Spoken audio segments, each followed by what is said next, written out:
Dobar dan, evo pratite ponovo emisiju u Ogledalu. Pričat ćemo sada o nečemu što je zapravo i najvažnije kada je naš život u pitanju, radi se o zdravlju. S tim u vezi, gost televizije Panonija danas je gospodin doktor naturologije Vlado Tomljenović, Atlas specijalist. Dobar dan. Dobar dan, hvala lijepa što ste me pozvali u vašu emisiju i srdačan pozdrav vašim gledateljima. Hvala vama puno što ste došli kod nas. Evo, Atlas. O čemu se tačno radi? Ja nisam siguran ni da ja tačno znam, a verovatno i naši gledalci, pa eto možete nešto više reći o tome. Dakle, Atlas je prvi vratni pršljen u našem tijelu. Imamo ih 23-4 pokretna i 10-ak nepokretnih. I taj prvi vratni pršljen Atlas, koji je dobio naziv po divu iz grčke mitologije koji drži svijet na svojim rukama, dakle vrlo važan, on je prvi i na njemu počiva naša lobanja. Sada, zašto govorimo o Atlasu? Zato što je on od svih pršljenova najvažniji. Iako ne možemo reći ovi dole nisu važni. Važan je svaki za sebe.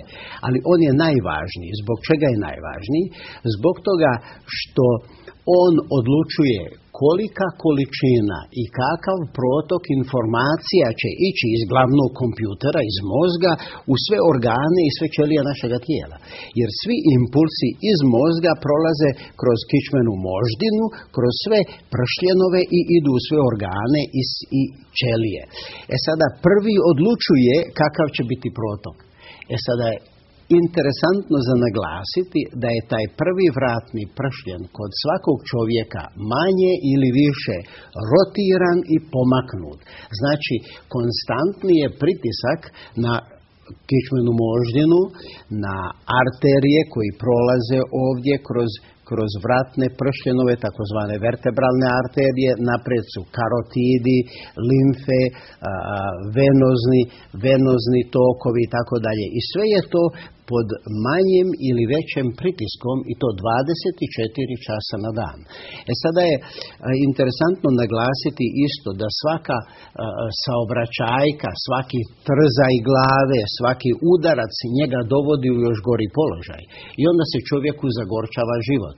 I možemo otići na CT, na magnetsku rezonanciju, na rentgen i ustanovit će se da je sve u redu. Međutim, čovjek će imati glavobolje, vrtoglavice, umor, nedostatak energije, neka depresivna stanja i tako dalje. I poremeti se držanje tijela, dakle statika, mehanika i dinamika tijela se poremeti i čovjek ne funkcioniše kako treba, a relativno je zdravo, sve u redu. I sada, ovo otkriće je napravio Švicarac René Claudius Schimperli prije nekih 15 godina i on je ustanovio da je taj prvi vratni pršljen kod svakog čovjeka manje ili više pomaknut i da je to jedan od osnovnih uzroka naših zdravstvenih tegoba. Eto, nismo ni znali koliko je zapravo važan taj prvi toliko je važan, da. Ali je opet interesantno naglasiti da se mi svi rađamo sa pomaknutim atlasom. Zbog čega? Zbog toga što naša majka imala pomaknut atlas i ona rađa djecu sa pomaknutim atlasom. Sada praksa je dokazala da mlade majke kojima se namjesti atlas, rađaju djecu sa namještenim atlasom i ta djeca nekako normalnije funkcioniraju, normalnije žive, zdraviji su, vitalniji i tako dalje i nemaju sada temelj za sve te tegobe, bolesti kojima podliježu obični ljudi, sve te kronične bolesti koje nažalost ne opadaju vremenom, iako imamo toliki napredak u nauci, u tehnologiji, u dijagnostici, u svemu smo tako daleko otišli. Ali kronične bolesti ostaju kronične bolesti, to znači neizlječive. I broj pacijenata u ambulantama se ne smanjuje, uvijek više. Znači da postojeće metode ne zadovoljavaju ono što bi trebale, jer im nešto nedostaje. I tu dođe Švicarac i kaže šta nedostaje? Nedostaje veza između glavnog kompjutera našeg mozga i periferije. Ta veza je poremećena i onda mozak ne može dovoditi organe i ćelije u red jer ne dobija pravovremeno informacije o stanju svih stanica i organa, zato što je veza poremećena i onda mozak ne dobija informacije, niti pak može slati tu našu vlastitu životnu energiju, kako god da mi nazvali tu energiju. Da li je nazvali japanskim nazivima ili indijskim, kineskim nazivima, chi, yin, yang, ne znam, linija, kundalini, shakti, prana, chi, ili jednostavno bioenergija, ili životna energija, ili nervni impulsi, električni impulsi. Jednostavno život u nama nema slobodan tok. Vi ste iz Osijeka, iz Hrvatske. Koliko su, vi ste sad objasnili našim gledalcima čemu se tačno radi, koliko su tamo ljudi upoznati kada dođu kod vas, kada postavite? Ja sam u tim takozvanim alternativnim krugovima od 72. godine i prošao sam stvarno sve i sva. Ne bih li pomogao sebi i drugim ljudima i tretirao sam hiljade ljudi sa različitim tehnikama, počemo od ajurvede, elektroterapija, elektroakupunkture, različitih masaža, dijeta, iridologije, ne znam jesi čuo za iridologiju, to je analiza šarenice oka gdje se gleda kako je stanje unutarnjih organa pa se prepisuju određeni postupci i tako dalje. Onda određeni hiropraktičarski zahvati, masaže sa aparatima ili ručne masaže, sve da bi joga, meditacija i tako dalje, učitelj sam i joge i transcendentalne meditacije, dakle da bi čovjeku pomogao. Međutim, pored svega toga, eto 30 i nešto godina rada, rezultati nisu bili onakvi kakvi se očekuju ili kakvi bi normalno trebali biti. A zbog čega rezultati nisu bili takvi? Zato što nisam koristio životnu energiju svakoga čovjeka. Ne, ti njemu pomogneš na određeni način, ali njegova vlastita energija ne teče. I onda je to kratkoga vijeka. I onda ljudi moraju dolaziti ponovo i ponovo i ponovo. I znajući vrijednost Atlasa, ja sam što u Europi, što u Americi imao preko 1000 različitih kiropraktičarskih zahvata, ne bi li se taj Atlas doveo u red, ne bi li moja vlastita fiziologija bila onako kako treba. I preko 1000 kod različitih stručnjaka, Austrija, Njemačka, Amerika i tako dalje. I nisu dali dobar, odnosno odgovarajući rezultat. I onda sam negdje prije 5 godina čuo za ovu metodu koja kaže Atlas je pomaknut jako kod svakog čovjeka, a ne mikronski kao što se do tada tvrdilo. Do tada se tvrdilo da je Atlas pomaknut samo koju 100 milimetra i onda ga različitim tehnikama vrati se natrag i čovjek se osjeća malo bolje određeno vrijeme, onda se stanje vrati na staro, pokvari se praktično opet. Zašto? Zato što Atlas nije doveden na pravo mjesto. I onda mi u ruku došao ovaj prospekt gdje se kaže Švicarac je razvio René Claudius Schimperli, razvio je metodu kojom se taj prvi Atlas vraća jednim jedinim tretmanom permanentno na njegovo mjesto, jer on nije praktično subluksiran ili mikroluksiran ili onako samo koju 100 milimetra pomaknut, već je totalno pomaknut. I ako je totalno pomaknut, moraš ga totalno vratiti, onda on tu stoji. I prije 5 godina, sad nekih 65 godina, sam otišao u Klagenfurt i čovjek je namjestio Atlas i to je bio preporod. Nakon svih ovih 1000 kiropraktičarskih zahvata, pokušaja, sad je konačno Atlas namješten i to je bilo kao, wow, sad sam ja onaj stari ja. I sad je nekako organizam počeo da se dovodi u red i tako dalje. Dakle, velike koristi se direktno osjete nakon namještanja Atlasa. I do tada sam, pored sveg zdravog načina života, do tada sam, još uvijek sam kao vegetarijanac, ekološka hrana, sve najzdravije, ne bi li bio najzdraviji i pričao ljudima o najzdravlju. I pored svega toga sam imao aritmije, teške artroze, upale koljena, da su mi čak htjeli protezu staviti ovdje prije 5 godina. I onda sam dao si namjestiti Atlas i promijenila se statika, mehanika i dinamika tijela, tijelo je bilo balansirano i kao balansirano tijelo, onda se zglobovi opterećuju u pravom pravcu, pravom položaju, ne više u iskrivljenom, nego u pravom položaju. Iskrivljeni položaj je uzrokovao oštećenja, hrskavice, upale i tako dalje. Sad je gibanje u pravom položaju i organizam počima normalnije da funkcioniše. I sad je od 70. godina i koljeno radi tip top i hodam normalno bez ikakve operacije. Bez te, što znači da mi u našem mozgu imamo samo iscijeljujuću, samo regenerirajuću snagu i kako Švicarac kaže, mi tu nemamo programe artritisa, gastritisa, aritmije, visok pritisak, nizak pritisak, depresije i tako dalje, već imamo u tom glavnom kompjuteru koji se zove mozak, imamo fantastične programe za fantastično funkcionisanje svih organa.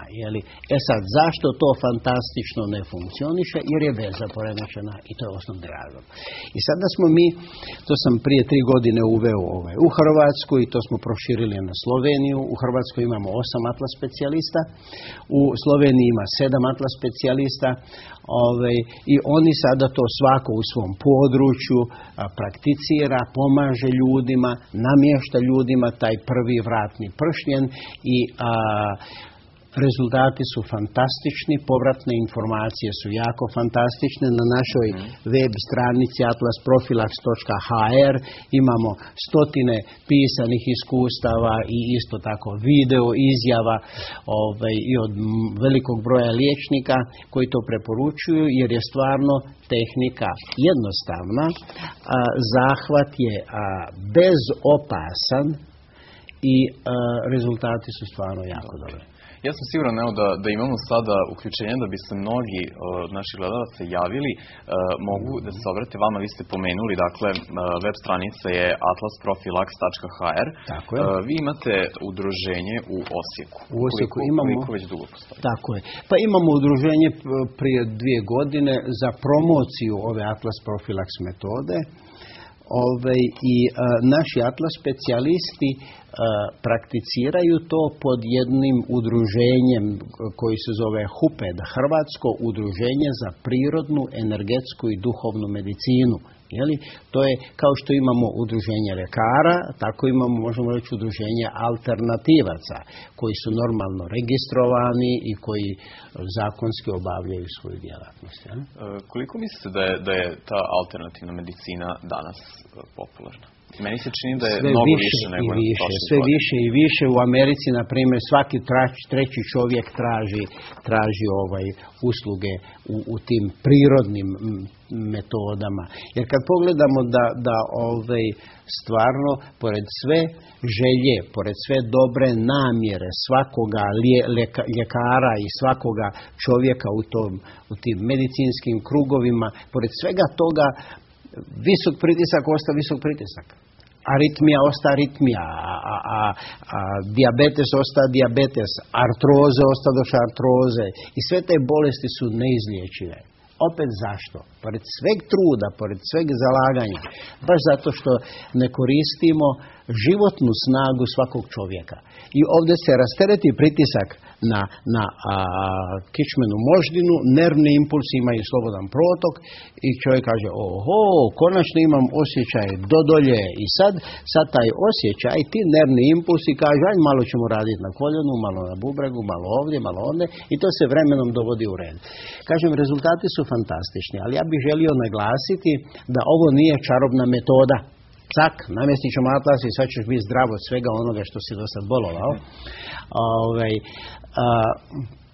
Već je to rasterećenja, dakle pritiska, omogućuje se slobodan protok životne, živčane, bioenergije, kundalini, šakti, prana, či, kako god nazvali i onda sada se organizam postepeno dovodi u red. Iako smo dugo godina imali zdravstvene tegobe, onda znači ne možemo preko noći se toga osloboditi, što je jedan postupak takozvanog samoisceljenja ili samoregeneracije koji traje određeno vrijeme.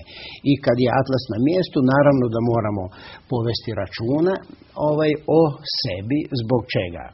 Pa zato što imamo tijelo koje je naš automobil. I sad ako mi ne servisiramo naš automobil, neće niko. Znači moramo voditi računa šta jedemo, šta pijemo, ako pušimo moramo baciti cigarete. Zbog čega? Pa zato što je Bog ili priroda su stvorili pluća da svaki organ i svaku ćeliju našega tijela snabdijevaju s čime, svaki se unikom, ne sam malo borodivo. Tako malo se moramo sami povesti računa. Sada gleda jednu stvar. Ako je čovjek, ako živi sa iščašenim atlasom, sa pritisnutom tom ležnom moždinom i onda on ne funkcioniše kako treba i onda nije jasan u glavi, onda je ovisan o alkoholu, o cigareti, o drogi, nije ni za što i onda mu nije do ničega. Sad kad se ovo rastereti, onda mozak konačno dobiva dovoljnu količinu krvi, da kažem, venozna, potrošena krv, zagađena krv, napušta to, znači mozak je slobodniji i on počima najprije sebe dovoditi u red i kad sebe dovodi u red, onda kaže, ok, ne malo dovoditi ovdje, onaj organ i tako dalje i mijenja se, kao što sam rekao, statika, mehanika, dinamika, dakle držanje tijela se mijenja i ako je tijelo balansirano, inače kod svakog čovjeka je glava na jednu stranu, jedno rame je višlje, jedan kuk je višlji, jedna noga je kraća, onda ćemo uloške dobiti za nogu i tako dalje. Međutim, to je sve samo neravnoteža skeleta. I kad se uslijed pomaknutog atlasa. I sad kad se atlas dovede na red, onda se ramena balansiraju, onda se kukovi balansiraju i noge se, da kažem, produži se noga. U stvari nije bila kratka, samo je bila uvrnuta. Znači. Tako da je i držanje tijela drugačije i samim time onda je protok nervnih impulsa između ta dva pršljena. Znamo da imamo disk i da imamo jedan par nerava koji idu u različite organe, znači inervacija cijeloga tijela je normalna. Evo ovdje i piše na kraju krajeva u ovom prospektu koji ste vi donijeli, atlas ne nosi samo glavu. Znači sve kreće od njega.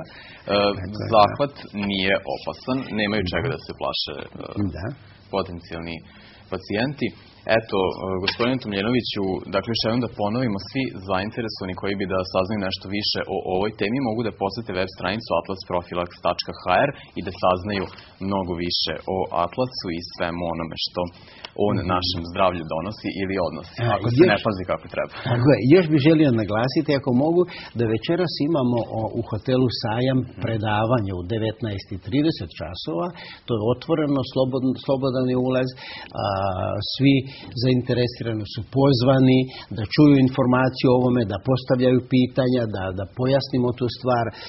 Moj zadatak je i dužnost da ja ovo znanje proširim na ovo područje, kako bi što veći broj ljudi se osposobio za to i mogao jednostavnim, bezopasnim zahvatom pomagati ljudima. Mi smo ja sam osobno tretirao najmlađu bebu od mjesec i po dana do najstariju 95 godina. Znači godine nisu razlog. Kontraindikacija nije nijedno zdravstveno stanje. Bez obzira šta imamo, mi možemo atlas dovesti bezopasno na mjesto.